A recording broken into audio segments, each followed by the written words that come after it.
Today, I'll be leading a webinar on creating accessible compliant documents. Joining me today is Lun Cao. He's my colleague, and he also reviews a lot of the reports that you write. And we call them historic structure survey reports. We might call them Section 106 reports, ER reports. We have a lot of different names for them. This presentation will focus on those reports in particular, but it is also applicable for National Register nominations and for survey reports if you happen to be authoring those as well. Lun has graciously offered to monitor the chat for us today, and so he will be looking for questions that you have and will pose them to me as we go through. So today, we are going to begin with what digital accessibility means, who it impacts, and what we need to do. We'll then take some time and break for your questions. And later on, I will provide a live nuts and bolts demonstration using Microsoft Word. We'll talk about what our expectations are of our consultants, and then we'll wrap up with any lingering questions you might have. And from the folks who filled out the feedback form, the registration form rather, the feedback that I got from that is that it looks like a handful of you are already well-versed with accessibility issues, but that this topic is quite new to the rest of us. And so we will definitely lean on those folks in the audience who've had some experience with this. We definitely want to learn together on how to move forward. So what is digital accessibility? It is the concept that everyone should be able to use and benefit from the internet equally, regardless of ability. This covers the navigation and use of websites, but accessibility also extends to the documents that live on a website, and that's where all of you come in. The reports that you write, and which my office posts as PDFs on our website, will now need to adhere to accessibility standards. These documents mostly fall under the visual disability type, but there are others: auditory, mobility, cognitive, and the accessibility measures that I will discuss today benefit multiple groups. So why are we doing this? Well, it's the right thing to do. It's also the moral thing to do. Everyone should be able to access information and services on the internet, regardless of any disability. When digital content is not accessible, people feel frustrated, excluded, discriminated against. But you also create a better experience for all users when you design with accessibility in mind.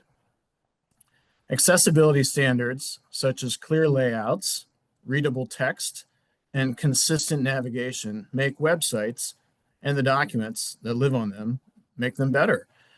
And then, of course, digital accessibility compliance will soon be law for state governments. The law about to go into effect is part of the ADA, the Americans with Disabilities Act. It is related to, but different from, Section 508, which affects the federal government. Here's an image of a curb cutout, which was designed for wheelchair users. But you know who else benefits from the curb cutout? People pushing a baby stroller or a shopping cart, people who use a cane and are unsure on their feet, bicyclists, skateboarders. Even teacup Yorkshire Terriers benefit from not hopping off a curb that is as tall as they are. Closed captioning was designed for the deaf community, but who else benefits? Well, I do. I don't mean to pick on Dame Judi Dench, whose elocution is impeccable, but I understand and enjoy those BBC crime dramas better when I turn on the closed captioning, which I remind you are broadcast in English. All right, one more example for you. Here is an assistive technology you probably use when you drive someplace new. Your phone reads the driving directions to you. It is essentially a screen reader.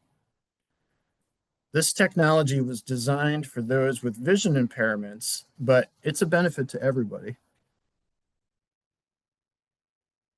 So here are the most common accessibility problems we need to address, and I have arranged these in what I think are the most to least consequential for us. These are issues across all web-related content, like web pages and social media and video, but we're going to focus today on how these issues are resolved for the historic structure reports that you author. So the first of these is structuring your content. And providing structure allows people who use assistive technology to better navigate your document. And this begins from the very beginning. When a document is opened, a screen reader will announce the title first. This document title is different from the file name and could even be different from the title you place on the first page, which we will later call heading 1. The document title should provide the user with the information they need to decide if they want to continue reading it or to open it. So you want to make that title meaningful, give it a date, January 23rd, and include some language like draft or confidential that you might ordinarily place in a watermark if that's appropriate. Some screen readers will not read watermarks or headers or footers, so be careful about putting important information in those locations. Later in the demo, we'll go over how to create a template. We will provide templates for you after this session, or you can create your own. We're going to spend a lot of time on structuring content, this strategy in the live demonstration. But I want you to think back to when you wrote a paper in junior high school. A big part of that process was making the outline. Now, if you can see, you can visually glance through a report to find the sections you want to read. In our case, maybe that's the historical context or the inventory. You just flip to those pages because you can find them easily. Using the built-in styles menu, which shown at the bottom, the styles menu in Word provides this same functionality to a screen reader and the person using it. They too will be able to skip to the section they want to read because the text is now embedded with an outline structure. And in Microsoft Word, they use the word headings to create this outline structure. So heading 1 is typically given to the title of your report, and then heading 2 is a category of all the sections of your report. You think of them kind of as chapter titles. And then if you have subsections underneath that, you just continue with heading 3, heading 4, and so on. And then the body of the text is called normal text, or the body of the report, rather, is called normal text. So the styles menu, which is on the main toolbar, is going to become your new best friend in this adventure. Screen readers also generally do not announce manual formatting like bold or italics. And if you haven't used the styles menu, it may not announce that to the reader. So from now on, we're going to avoid manually formatting reports. We're going to use the styles menu for just about everything. So how does a blind person see an image, a photograph in your report or nomination? Well, they do this by having the screen reader read the alternative text assigned to it. And every image needs an alt text, whether that's a photograph or a map or a newspaper clipping, a postcard, whatever. Alt text should identify the essential purpose of the image. Why did you choose it? But it should also be succinct, no more than 15 or 20 words. Now, I believe that you are the perfect audience for this accessibility standard. You have all built careers from accurately describing the smallest details of complex buildings, and you already do so in these historic structure reports, whether in the body of the report or sometimes even in the photo caption.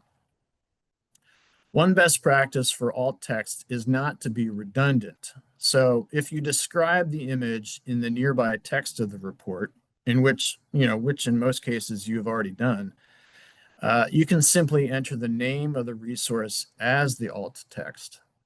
So I asked a couple of accessibility experts in our IT department, and they suggested that if you have a lengthy description, say, of the Jane Q. Public House, that and for any individual photograph that you include in the report, you can use the Jane Q. Public House as described in report as your alt text.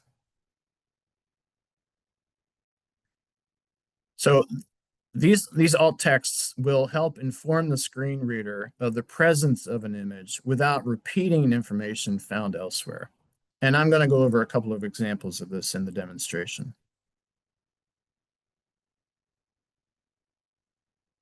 Serif fonts can prove difficult to read for those with low vision. So folks that aren't blind but have low vision, serif fonts can be tricky. So we do suggest that you use sans serif fonts. Here are 5 examples on the left. Another best practice is to use serif fonts that are not overly fanciful. So we're not excluding them, but there are some fonts that are suggested as okay for low vision users. So there are 5 examples there as well.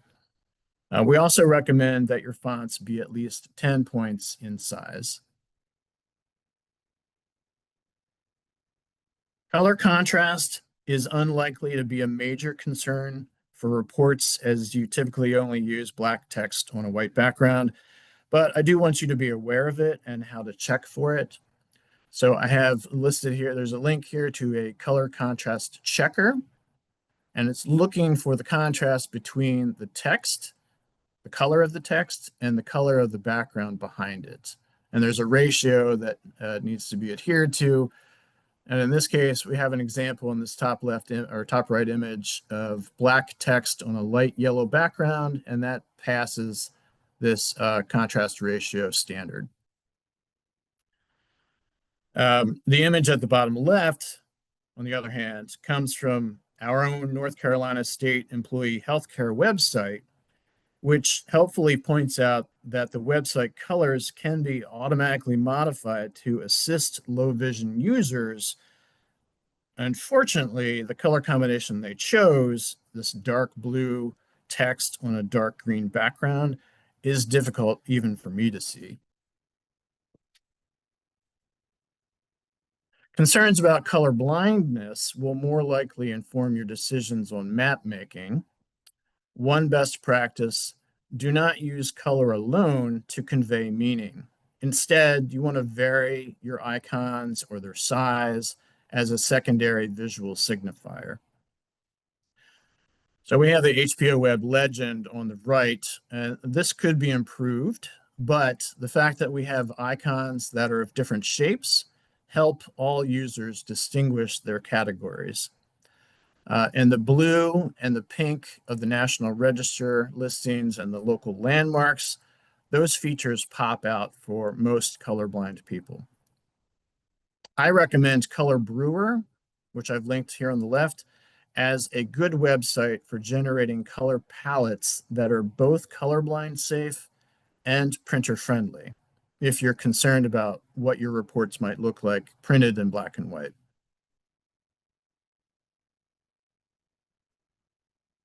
I want to give a shout out to one of my favorite free apps, the Chromatic Vision Simulator. You just point your phone's camera at anything and see what a person with color blindness might experience. It's a really quick way to judge if your color choices are effective for a majority of people, colorblind or not. Accessibility guidelines suggest that you avoid tables when possible and instead describe data within the text of your report. That may not always be possible, so the next step is to use Word's built-in options and simplify the table as much as you can. You'll also want to identify the header cells, that's the left column or the top row, that indicate the categories of data within the table. And you should also provide a caption for the table.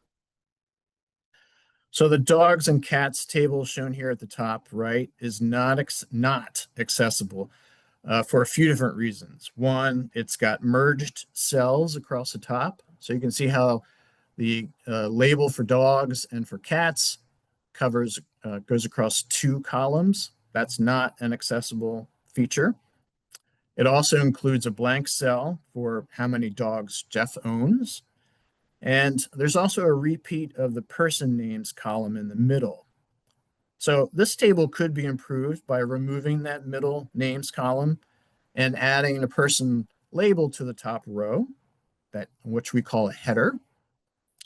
And then also to remove the merged or to unmerge the cells that the labels for dogs and cats. So now we have a row across the top that identifies the categories of data within that table, and there's no missing information. We often see things like the Ward Mill site information table shown at the bottom in structure reports. And this layout is just fine, and the caption is actually a very good addition to this. But we will need to identify the left column as the header that contains the categories of data. So, you could have additional sites to the right here. We've got the BO Ward House and Mill. Imagine we've got a couple of other sites listed continuing to the right. Your left column, the very left column, is the category that would identify what each of those data rows is about.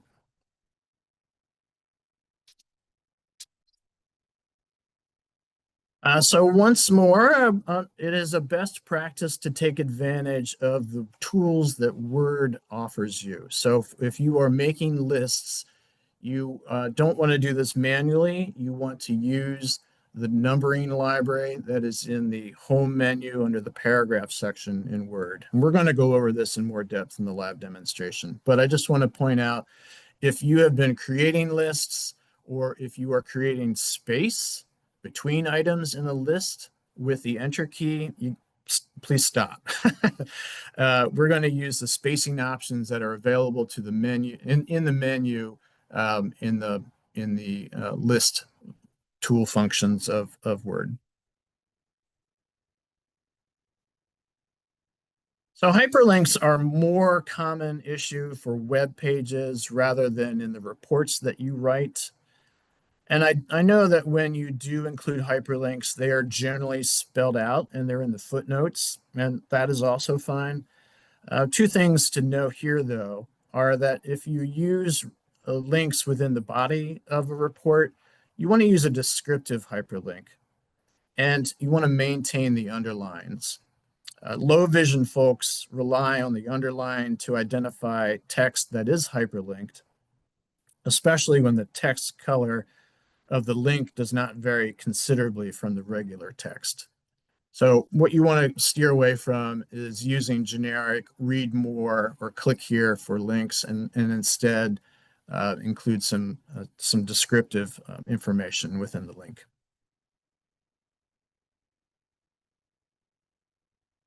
And lastly, you definitely want to use Word's accessibility checker tool, and that's available from the review menu. It will go through and look for problem areas or things that you might need to fix. It does not necessarily, I've found, maybe other folks have found this too, that it does not necessarily find every accessibility issue. One thing I forgot to mention with photographs or images is that you want to place your images in the report with a setting that says that they are in line with the text. We'll go over this in the demo. Inline helps the screen reader know where that photograph exists on the page of text so that it gets the right order for reading. And if the image is floating, it may not know exactly in what order to identify that the photograph and read that alt text for you. And that's something I found that the check accessibility tool does not pick up. It does not pick up, right, at least in my knowledge, photographs that are floating, so that you do still need to do a little bit of manual work, even if you use this check accessibility tool. All right, so here is a slide that's going to give everybody a heart attack. The law goes into effect April 24th of this year. And so our office must meet these accessibility guidelines by that point. Any document that we post online after that date needs to be accessible compliant.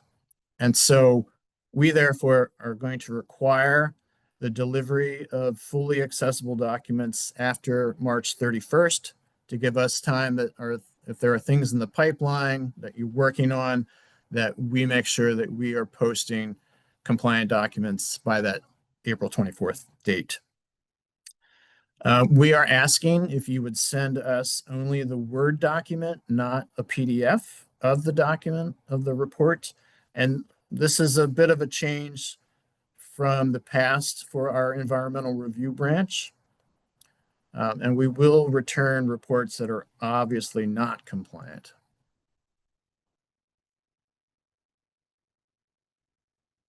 I just want to provide you with some additional resources after today that you can refer to if you're interested in downloading a screen reader and hearing how they navigate documents for blind folks. There's two popular versions that I list here. There's if you have a lot of non-compliant documents that you don't have the time or the ability on your own to bring into compliance that you want to, there's a Durham-based company called Abler that provides that kind of full service option for you. So just as a resource for you. And then there's a whole lot of information on the internet about other tips you can follow. I think the ones that I'm describing today will cover all the issues that you need to be concerned with for the documents that we post online. But there are lots of other good advice online, and I've listed a few here. I particularly liked the alt text decision tree, which helps you decide what kind of language you should put in that alt text area. I've got some Duke top tips and some UNC top tips. So, depending on your favorite color blue, you can visit those. And I also want to call out our own North Carolina Department of Information Technology. That's a state government office. They have a really great website. It is full, chock-a-block full of resources and videos and training and all sorts of things. So I would recommend them as well. So here's an opportunity for folks to ask questions. You can drop them in the chat if you'd like. If you would rather ask a question verbally, you can raise your hand using the button down at the bottom, and then we can provide you the floor.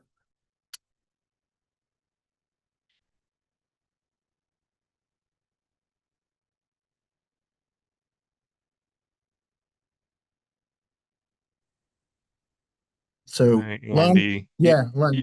Yeah. First question is um, the date.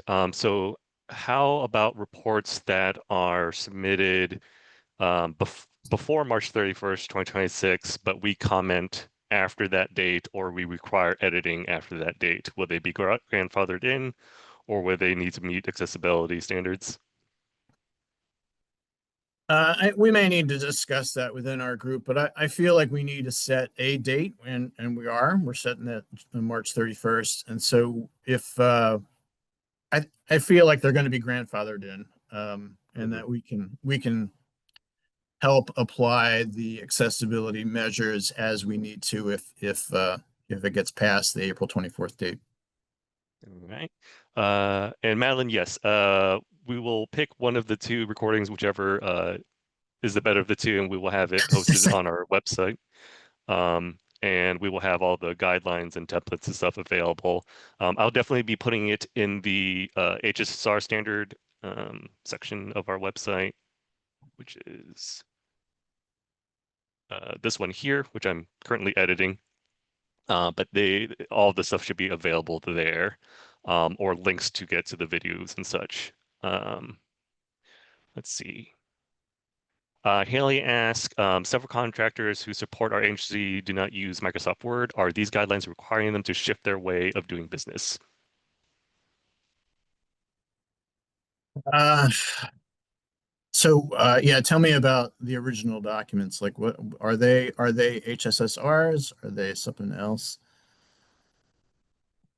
Yeah, Haley, do you know what kind of Word document software they're using to generate these reports?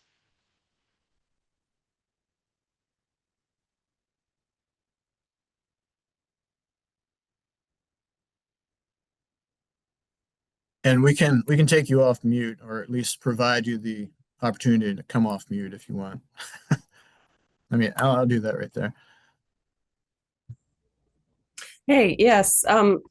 We have several contracting firms who support our work who use different publication like InDesign and others for developing reports where they're not using Word. They may draft the text in Word, but then they're putting it into InDesign to meet publication standards per their company that may be set from, if they're a larger engineering firm, that's well beyond something they have control over. We also have inside our agency, which is TVA, we have a style guide that we're supposed to use.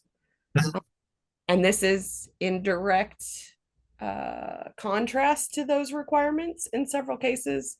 And so that's something we're going to have to look at from our side. How do we meet those things while also maintaining what we're expected to do across the company?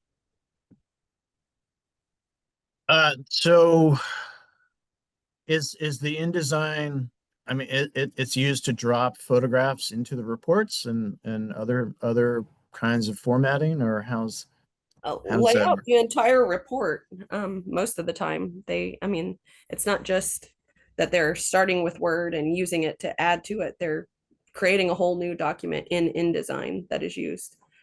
That's just one example. I don't know if they still are using the same program or not, but And then does that currently, are you then creating a PDF from that and sending that PDF on to us? they are providing a PDF to us. Yeah. And they also, as one of the other questions asked about PDFs, they are unable to be edited once shared. And that's something that is also a question. Is there a way to lock a Word document so that it can't be edited? Yeah. So let me just say that um, Word is not necessary for achieving accessible compliant documents. But we so we need to be able to post documents that are accessible, and perhaps that's coming in different forms. Using different originating software. But the strategies that I'm talking about today are ones that I know how to do within Word. I'm not sure how to do them within Insight. And if they are adhering to accessibility standards within Insight, then eventually you would have an accessible document.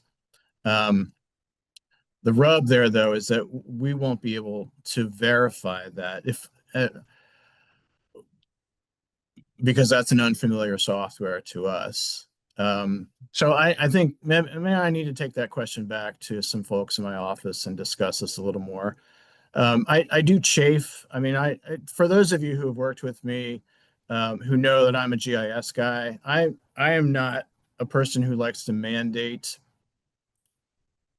a certain format of GIS data that you supply to us, because I know that companies use all sorts of geospatial software.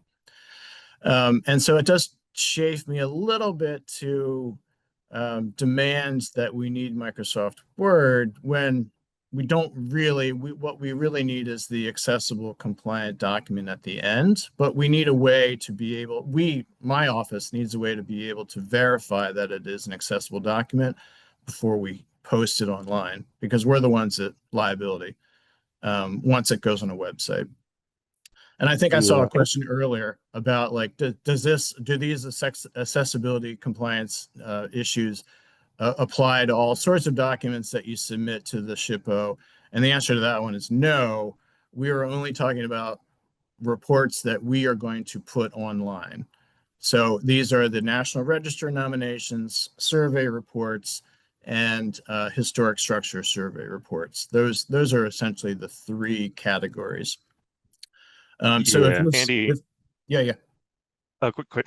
Ultimately, the files that we are hosting will be PDFs, and those are the ones that need to be accessible, correct? That's correct. Yes. Yeah. So we can, we are going to have to tweak things as we go through because we were we were given very little guidance on how to execute this. We were just told we were not in compliance and we must be in compliance. So we were doing our darnest to try to make sure everything's okay with that. So we will tweak the guidelines as necessary, and we will work with you guys closely as you submit projects to us, and we will kind of keep trying to update the standards as necessary. So the link I provided, please keep an eye on that because I update that.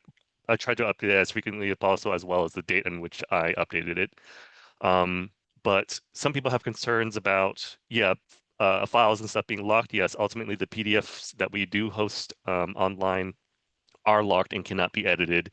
And any files, like if we are requiring the raw document file, those will not be publicly accessible. Those are only internal for us within our archives. And you would pretty much only have to, we won't distribute it to other companies or anything like that unless they do like a FOIA request or something or the other.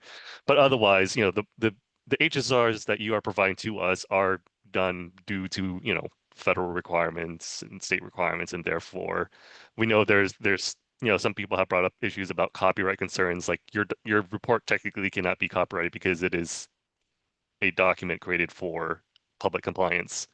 But that means that we can still offer some protections. So back to the whole, can the PDF be locked up and not edited? Yes. But ultimately your report and such, even though you have your internal guidelines and formatting and stuff, that is technically not copyrightable as it has been explained to me once we post it as a public document. And yeah, Shelby, you should be okay for effects forms. MOAs will probably need to be accessible. Effects forms is stuff that we just have internally, but MOAs we often post publicly, and those are the ones that also go hosted by the federal agencies for public comment and such. But I haven't seen anything from the ACHP yet on editing the format of MOAs to be accessible with headers and such, but I think it's already kind of built in. So as long as we're using the heading formatting in Word document, it should be able to be turned into an accessible document. But yeah, FX forms are fine, but MOAs definitely should be accessible.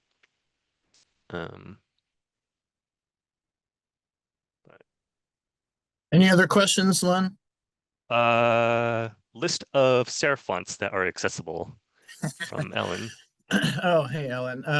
So I can show you that real quick. I will also say that after this webinar, maybe after the ice copalypse or whatever the snowpocalypse we're having, might be a few days later, but we will provide you with a recording of this presentation, a link. We'll provide the slides that I've shown today, templates that we're developing to get you on the ground and on running, and a checklist maybe of the important things you should look for as you're working through these documents. And as Len pointed out, we'll put all this online at the link that he shared just a little while ago, so that there's, for folks who haven't had a chance to attend today, they'll be able to see those as well. Yeah. Ultimately, your consultants should be familiar with making the reports accessible. And if if you're hiring a consultant to write a report for you, um, they need to know that it needs to be accessible, and it's probably not a bad idea for you to be able to audit that report yourself to know if it is accessible or not before it's submitted to us. Um, and much like all the other requirements and deliverables that we have for reports when they come in and we kick it back for any reason, accessibility will be one of those reasons, and one that we will check for all documents coming in after the fact. But yeah, going back to Annie's point, we will also explicitly list, which kind of documents sent to us will be required to have accessibility requirements met. Um, but yeah, everything should be online. Um, Hopefully next week. But yeah, I don't think I see any other questions. Okay, well, let's move on then to the next section, our live demonstration. I'll point out that if you're attending this webinar right now on a phone, you might want to switch over to a laptop or a larger screen, because I'm going to be working in Microsoft Word. It might be a little difficult to see on a screen, smaller screen. All right, so I had mentioned that one of the very first things to do is to provide your document a title. And actually, I'm going to do one more thing. I want to adjust the size of my screen so it might be a little easier to read. I'm already there. Okay, never mind. And to do that, it's in the File menu up here at the very top left, and in the Information section. And I hope this is very small font that Microsoft uses for this, so I hope this is legible on your screen. But essentially, there is a title section here in the properties. So again, that was File, Info, Title. And you want to provide a meaningful title. I put accessibility training, the SHPO, and maybe January 23rd, just so it's in there. And we'll call this draft.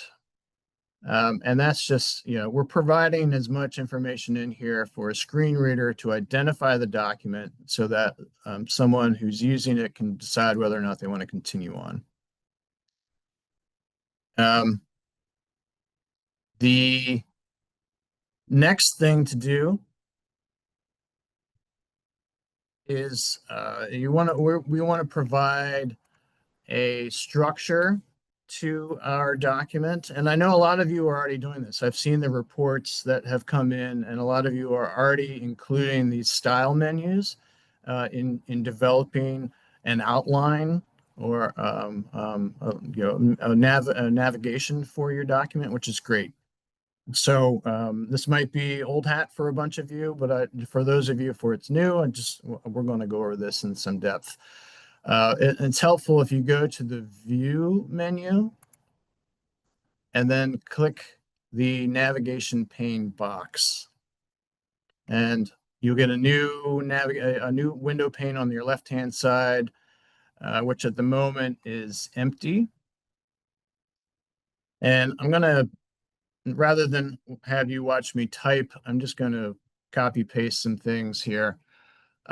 This is the beginning of an outline, and this could be the structure for any report that you make. And we have a fictional title here for your historic structures survey report. We're widening secondary road 2525. And every report's going to have a management summary, probably a project description with a couple of subsections within it, the location and the setting, perhaps. These I'm just making this up, so maybe a little different in the way that your company sets things up, but just as an example. We've got a methodology section, and then you would have a number of property evaluations. So if that's a section, but within it, we'll have resource 1, some architectural context, and so on and so on. And if you're not using styles, the styles menu, what you might think to do is start with your title and say, hey, I'm going to highlight that. I'm going to make it bold and make it 22-point font, whatever. And then management summary, I'm going to make that 16 font and italicize it. This is all manual formatting. And that's a sort of structuring of your document that is not what we want to continue doing because it's not accessible. And what that means is that a screen reader comes into this document and it doesn't have any way of flipping to the section that you want to read. For us that are sighted people, we can just flip through some pages and find the property evaluation section or find the architectural context for that first resource. We can just flip through those pages and we have visual cues to get us there. But if you're blind, your screen reader is forced to read every single word from beginning to end until you find the part that's important to you. So what we are doing is providing the structure, the same kind of visual cues that we see as sighted people. We want to provide that same structure to someone who's blind.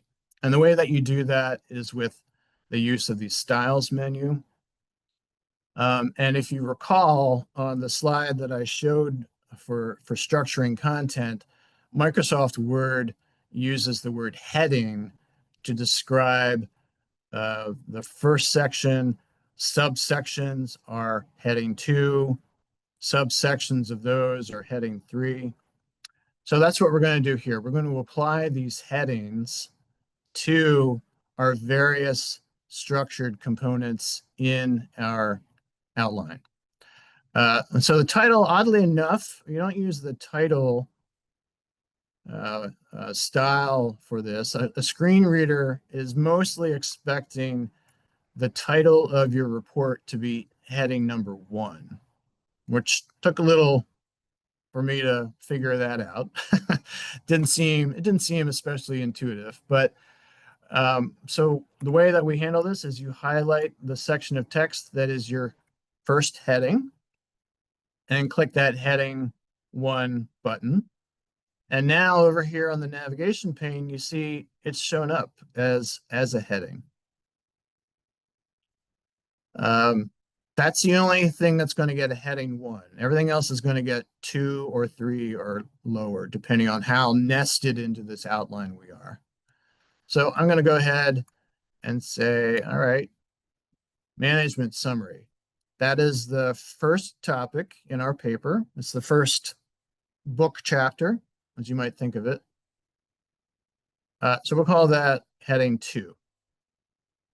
And see how it's now nested underneath heading 1. Project description. That's at the same level as management summary in our outline. So we'll call that heading 2 as well. Show that shows up here on the left. Now, project setting and location are subsections of the project description. So we're just going to go down one more number.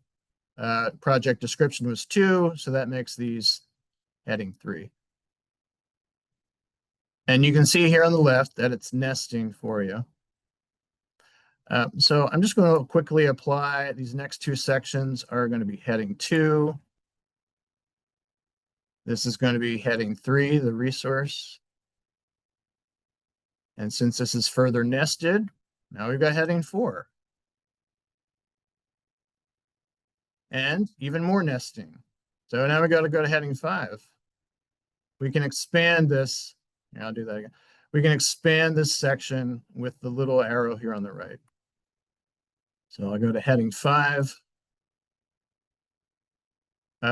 We're back in the resource, but these are on the same level as the context. So the comparables and the evaluation, we'll move that back to heading 4. And then these last 2 sections are nested within that. So now we have heading 5 again. And now we had a visual cue for sighted people about how this outline is nested. And now we've replicated that in the navigation pane for a screen reader to do the same. And imagine, let's see, imagine we've got a little bit of additional text here. So I'm just gonna grab some of our fake Latin text, and we're gonna put it in there. The body of your report is called normal text. So if I highlight that area and apply the normal setting. But now, let's say I started at management summary. If I was a screen reader and I want to skip down to the integrity section, and all I have to do is ask the screen reader to move all the way down there, and it will do so and skip all the text in between. And that honestly is like at least 50% of making a document compliant, is just providing the structure to allow a screen reader to move through the document with as much ease as a sighted person can do. That's really a big part of it. Now, I know, like, so these are the styles come out of the box and are just applying the fonts and the color and the size that Microsoft applied with the software. If you have changes that you want to make to it, then what you do is you open up the styles menu and you right click on, let's say we want to change what heading 2 looks like. You right click on it and go to the modify section. And here you can change the formatting. Let's say I like Century Gothic a lot, so I'm going to change that and click OK. And now not only did it change for the management summary text that I was on, but it changes it for everything that was styled with heading 2. So the project description and everything else, right? We can do that again. Let's say we want to apply the same font for heading 3. We right click, modify, Century Gothic. Okay. Now it's changed everything that's heading 3. So that's a quick way of developing a template for yourself. If you know your company is always going to have the same basic outline, you're always going to have a management summary or these other portions, you can quickly create an outline with the font choices that you want, color and size choices, and then you can just drop in the text that's different from report to report. To save this as a template rather than as a document, you can do both. You could save as a Word document, a docx, or you can save it as a Word template, a .docx, T for template. And then that could be the base for all new reports that you write. And this, again, right here is like half the work for making your document accessible. I can't see the chat at the moment, so let me just pause for a second. And Lun, is there anything burning about this that someone would like to ask?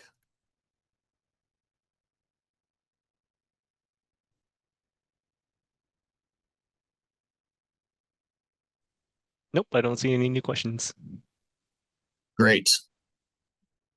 Again, I know that some of you have already further down this path than we are, and I would love to lean on your experience if you have if you have thoughts, questions, things you want to share with the rest of the group, we definitely want to lean on you as experts if you have thoughts. And but let me move on. The next thing is photographs. So I'm just going to insert a couple of photographs that I have locally.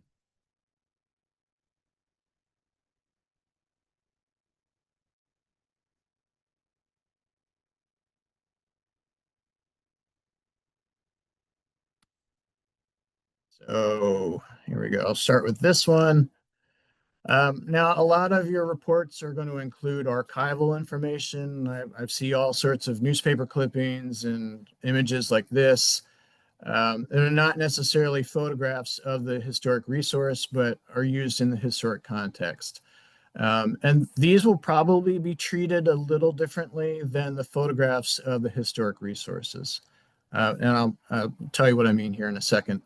But there are three things that you should be concerned with any kind of image that you drop in. Doesn't have to be a photograph. Again, it could be a soil map from 1922, or it could be a postcard, or whatever it is. Every image that you drop into a report needs to have alt text.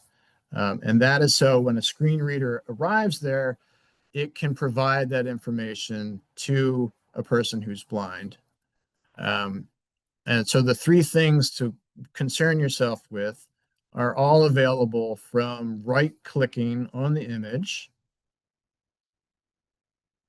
And they're right here. So we've got insert caption, wrap text, and view alt text. So I'm going to do the middle one first, which is just to make sure that the photograph is in line with the text. So we want to select that option. And again, the reason for this is that when a screen reader comes to a photograph, it might visually on the page, it might be obvious where it's situated. But to a screen reader, it might have bounced around someplace else. And so if you're using one of these other options, the photograph might not really be located to a screen reader where you think it is. And if you use inline with text, the screen reader will know that it's in the spot that you think it is based on the visual content. So inline with text, that's the first thing. Then the second thing is we want to provide a caption. And if you use Microsoft Word, it will keep track of your captions and in what order. So it's going to call this figure 1 immediately. And then let's see, I'm going to add, rather than again me typing horribly, which I do, I'm just going to add in, this is a Southern Railway Station in Hendersonville. It gives you a couple of options. One here is to add it above or below. We generally put captions for photographs below the image. And then later we'll do caption for a table, which will go above the image. And just click OK, and it will then show up there. So that's the second thing. The third thing, again, you want to right click, is to provide the alt text. Now the alt text, you can read this. It says, how would you describe this object and its context to someone who is blind or low vision? You want to describe the subjects in detail, the setting, the actions or interactions, other relevant information. And you have to do all that in 1 to 2 sentences or 15 to 20 words. Some screen readers will truncate long alt text. So you want to what's it called? You want to load up all the juicy parts of your text in the beginning, just in case it gets truncated. And so, one thing you could write here is a group of people standing at a train station in the 19th century. Maybe that's good. I don't know if that's a perfect alt text, but what it does is it describes if you closed your eyes and you heard a group of people standing at a train station in the 19th century, you might picture something that looks somewhat like this. And that's what we're trying to accomplish. Why did you include this photograph in your report? And maybe there's something more you want to add that I've just said that makes the reason why a little more obvious. But you want to keep that succinct, meaningful, and also not duplicative of the caption.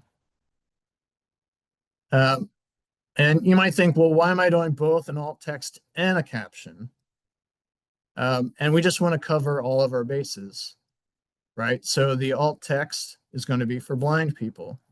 The caption is going to be for sighted people. If I'm reading this and I have full vision, Southern Railway Station, Hendersonville, well, I can fill in the blanks with the visual cues. And that's what we're trying to do for the blind community as well, is to fill in the blanks for them. Why is that picture important? And the screen reader will read the alt text. It will also read the caption. So you don't need to duplicate a group of people standing at the Southern Railway Station in Hendersonville, because they're going to get that next after the screen reader will read the alt text for the photo and then the caption. So they're going to get both the information just like we do as sighted people. So I hope that, yeah. Len, I'll stop there in case folks have questions. Yeah. I was wondering if Copilot is capable of generating alt text, or have you tried making alt text with Copilot? Yeah, there's a little button right here, right underneath it, that says generate alt text for me. That's an AI. I assume it's Copilot. So yeah, I've looked at it a little bit, and it generally gets there, and sometimes it doesn't. But for this one, it did okay. So yeah, you can definitely try that as an option. All right. Yeah. Use your best judgment and edit it accordingly. All right. Anything else, Len? Nope. Okay.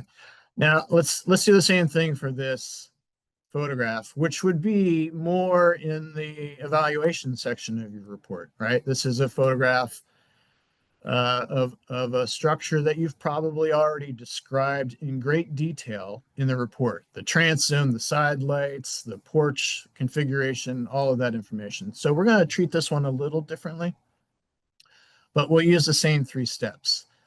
So it's a photograph, 3 things. First thing, right click. We want to make sure that it's in line with the text. Right click again, insert a caption, and notice it's saying figure 2 because it's keeping track for us. And I am not an architectural historian, so this may offend you. The Jane Q Public House Eastern Exposure, that's probably not at all the way you would describe it, but bear with me. I'm just a geographer. We're gonna keep the defaults here to below, position this below the photograph, and I'll click OK. Third thing, right click, alt text. Let's just click this generate alt text for me button and see what it does. We are unable to automatically generate alt text for this picture. Oh, very good. So we don't want to be redundant. And when I talk to the accessibility experts in our IT department, they said what would be good in these situations is just to name the resource again. So the Jane Q Public House, and then as described in the report. That's not a mandate. That's just a recommendation from a couple of experts in our building who have thought about this and think that's a good idea. They also said if you ask 10 other experts, you might get 10 other opinions on what exactly that alt text should look like. So the guidelines here are the image has to have alt text, and it should not be redundant, and it should be succinct. I don't think we have a handle on the truth. My office does not have the truth about what is the best thing to do for accessibility measures here, but we're just offering some guidelines. Jane Q Public House as described in the report. And the reason why we're doing that is because, again, you've probably described in an entire paragraph what this photograph looks like somewhere very close by in the report. But that once this goes online, then the use of the name of the resource name will be identifiable on a web search. So you might be able to just Google Jane Q Public House and this photograph is going to pop up. And so that has value to all sorts of people. So it's just something to think about. So those are two examples of how you might deal with photographs, whether they are resource related or whether they're more historic context related. And I hope that's helpful. All right, I'm going to move on and describe tables. So tables, one thing we do not want you to do is to go into Microsoft Excel, create a table in Excel, and then do a screenshot of it and paste it into your document, your report.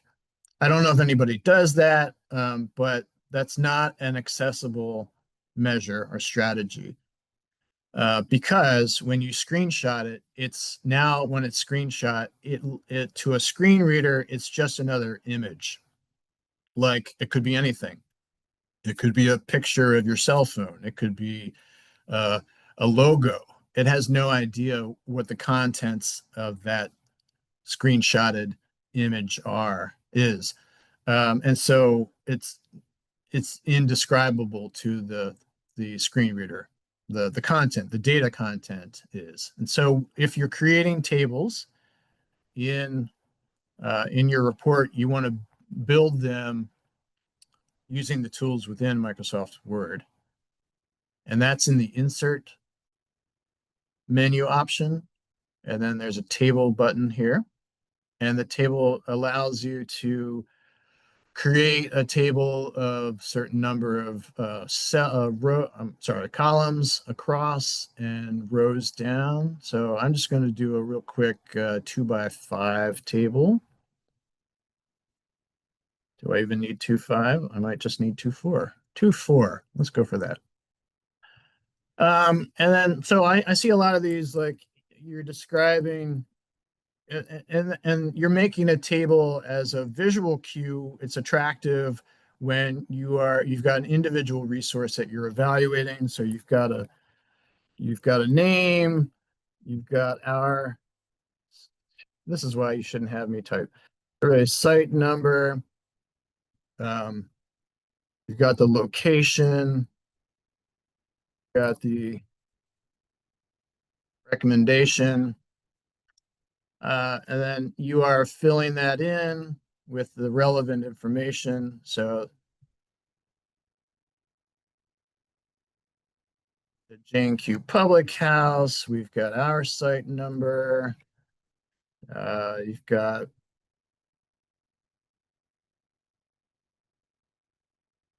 an address, and then maybe this house is eligible in an unusual way. Criterion B, almost never see those. But, Jane Q Public was very important. You can resize this table and whatnot. So here's our table with a misspelling. And this is okay for a screen reader, but there's a mistake here. You notice when you're in the table, you will have a new menu option at the top that says Table Design. And over here on the top left, some boxes are checked off already. And two of them that are checked off are the header row and the first column. You might think to yourself, well, what the heck are those? Well, Microsoft Word is attempting to identify what the categories are of your table, because the screen reader will use the categories to help read the rest of the data table to the blind user. And it will make sense to them. Just like we had person, dog, and cat, and those were our categories of data. That is very helpful and is an accessibility strategy to help blind users navigate these tables in a meaningful way. However, we only have one category of information, and that is the left column, not the top column, but just the left. So again, if we had more than one resource listed here on the right, we could have the John Q. Public House. And so the name becomes the category, and then Jane Q. Public and John Q. Public are data elements within that category. Same with the site number. The site number is a category. Here's one piece of data. There might be two or three or more beyond that.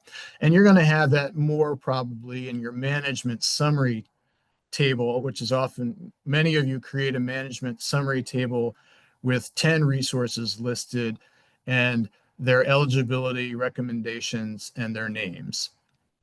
And so you want to identify the column or the row that includes all of the categories. And in this case, it's really just this column.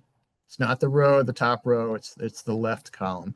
So we're going to want to uncheck header row in this situation because there's no column, there's no category across the top. It's only down the side. I hope that makes sense. You can style these tables with all sorts of color options if you wanted to. I'm just going to choose one. And then, so with tables, we're going to create them using the options in Word. We're going to make sure that we've got the right category selections, either the header row and or the first column, the left column. And then the other thing you want to do is you want to add a caption to this table. And you do that by right-clicking Table Properties. It's a little, I wish it were fewer steps, but you right-click Table Properties and then Options. Oh, I'm sorry. That wasn't where it was.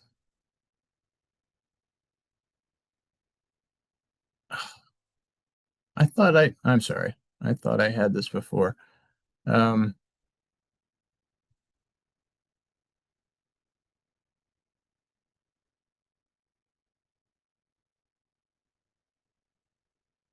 Where is the caption? I've misplaced the caption. Is there Alon, is there somebody in the chat who would remind me where the captions are for tables? Because I seem to have misplaced them. Oh, shoot, let me check.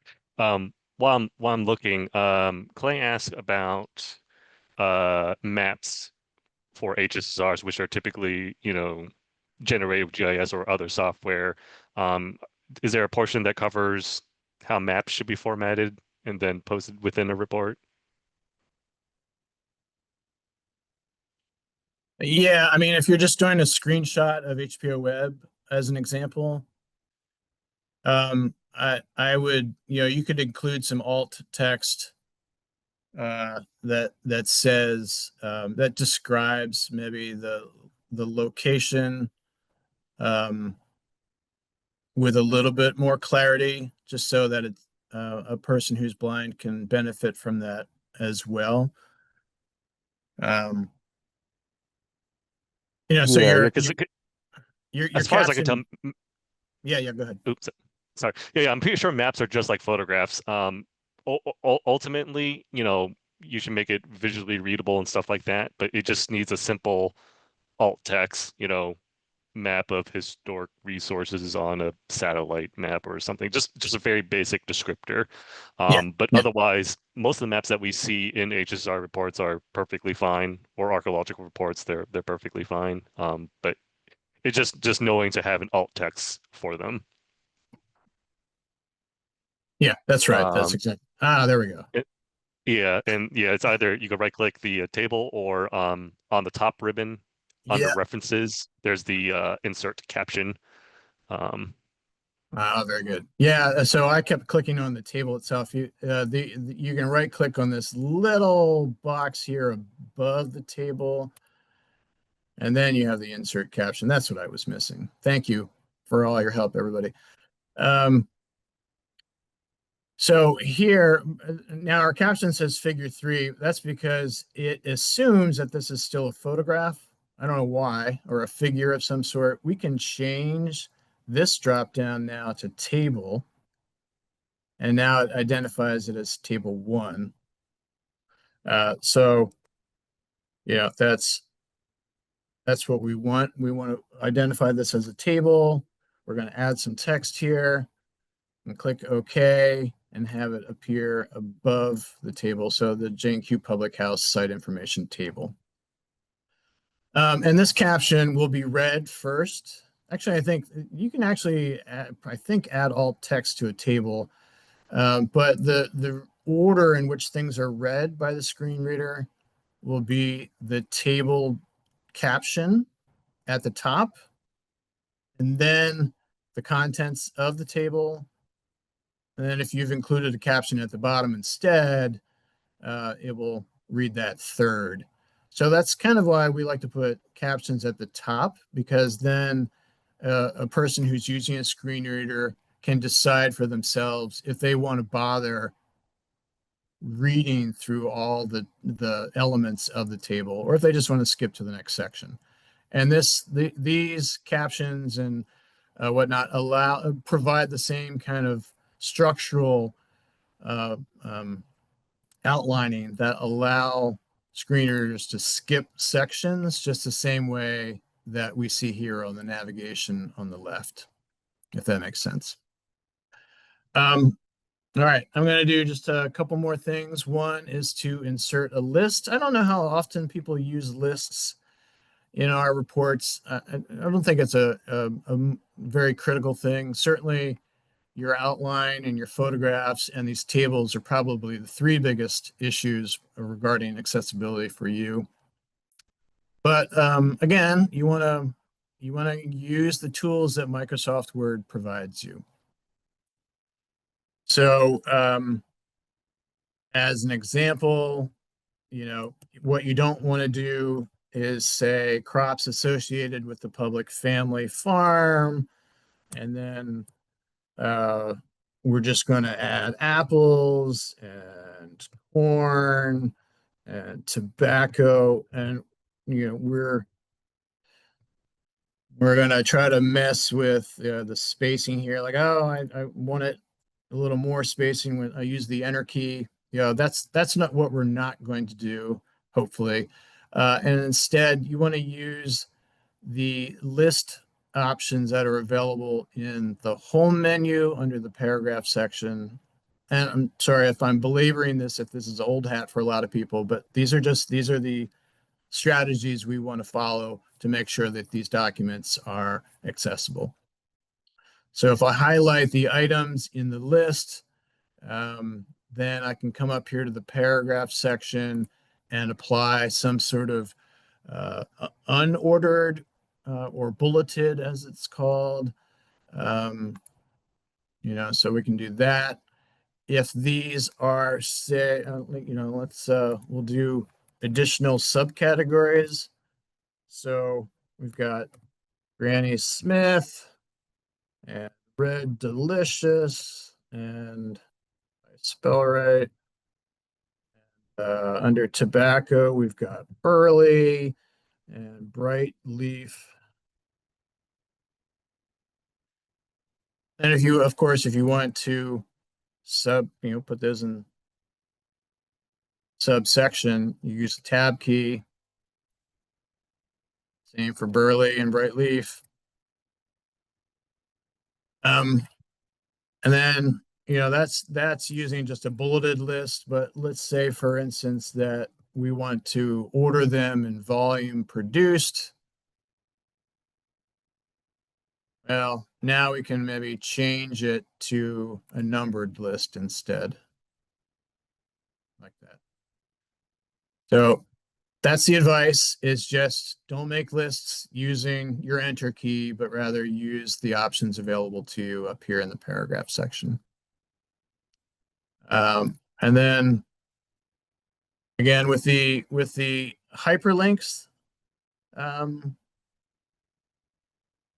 screen capture from HBO Web, we're going to do imagine this is a caption that Clay was talking about.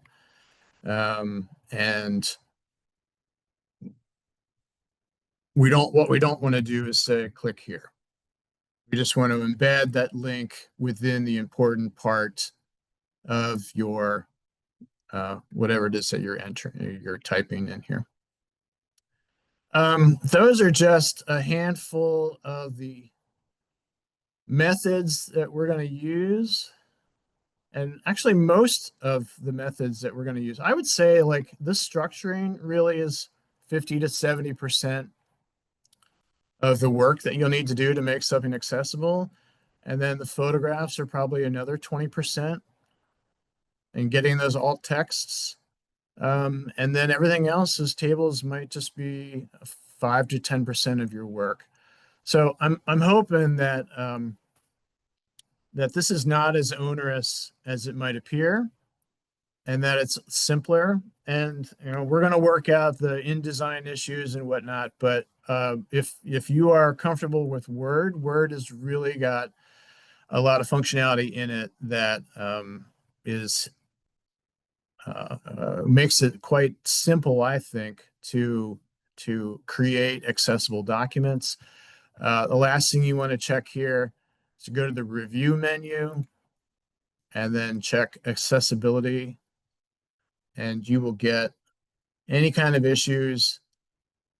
So if you have any color contrast issues, if you're missing alt text on any of your images, your tables don't have headers, so we checked on that. It's looking for whether you've got merged cells, all sorts of other things it's checking. And again, I'll mention that it doesn't seem to locate when photos are floating in some other setting besides the inline with text. So the accessibility assistant does not seem to notice that, and that might be something to look for. But otherwise, it's going to do a good job of helping you get your document in working order. So with that said, how are folks feeling? I will quickly note, yeah, we will talk internally about how to deal with folks who all don't use Word document. I know some people use WordPerfect or Corel or InDesign and so on, so forth. It's very likely that the pipeline will be us using Adobe Acrobat to do the final on it. Adobe does have an accessibility checker in the toolbars, and it kind of spits out an audit report for you. And so that might be how we end up doing it, and we might, backtrack on requiring just the raw Word document because, we're a state government. We only have so many access to so many pieces of software, and currently internally we use Word document and Adobe Acrobat. Although I think Andy doesn't have a Adobe license for some reason. But overall, we are still trying to figure out the best way for us to be able to audit things, which also means tools that you guys should be able to use to audit yourselves to kind of see the same thing we're seeing when we review the reports. So for now, yeah, get comfortable with whatever software you have, because pretty much all of them do have some sort of ability for accessibility headings and things like that, alt text. But for now, I think I could probably safely say that make sure if we just go the route where you're sending the PDF to us only instead of the raw document, use the PDF accessibility checker as a general guideline. We still aren't, it audits a couple things that don't need to be audited because it's kind of comprehensive, but we need to look a little bit further into that. But once we kind of figure it out ourselves, we'll have templates, guidelines, updates, and stuff on how you can self-audit your own report to make sure it meets accessibility.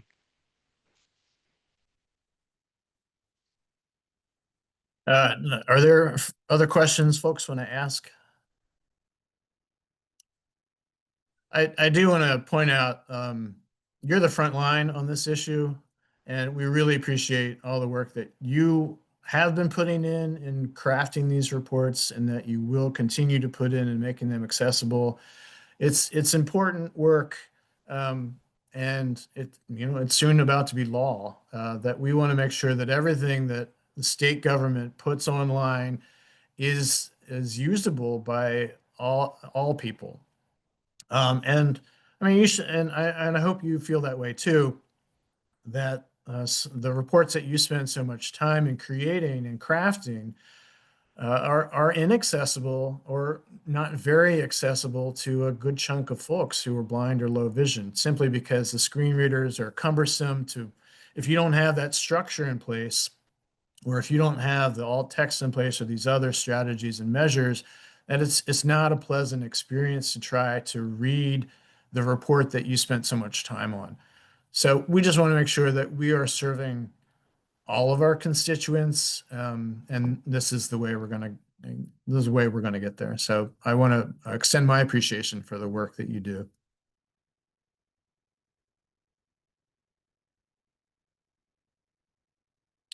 All right, well, we have 5 minutes left in this. If there are any burning questions, now is the time to ask them, whether you want to raise your hand or if you want to drop it in the chat. Let me, one more time, let me add the link to the registration for this event in case you have shown up without filling that out. Please do so that we can get your contact information and send you the recording, the slides, the templates that we'll produce, a checklist, and all that other good stuff.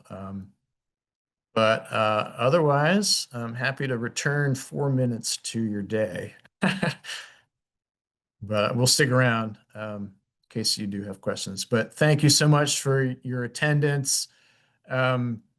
If you have found, like those of you who've been in the weeds with this for a while, if you have strategies that you think have worked very well, please share those with us, and we can share those out with the group too. Any kind of like small thing that tripped you up for a long time until you found a solution for it. We're all going to benefit from each other's experience. So please share things with us that you think are important. Otherwise, have a great day, and I hope your house stays on with electricity this weekend. All right, thanks, folks.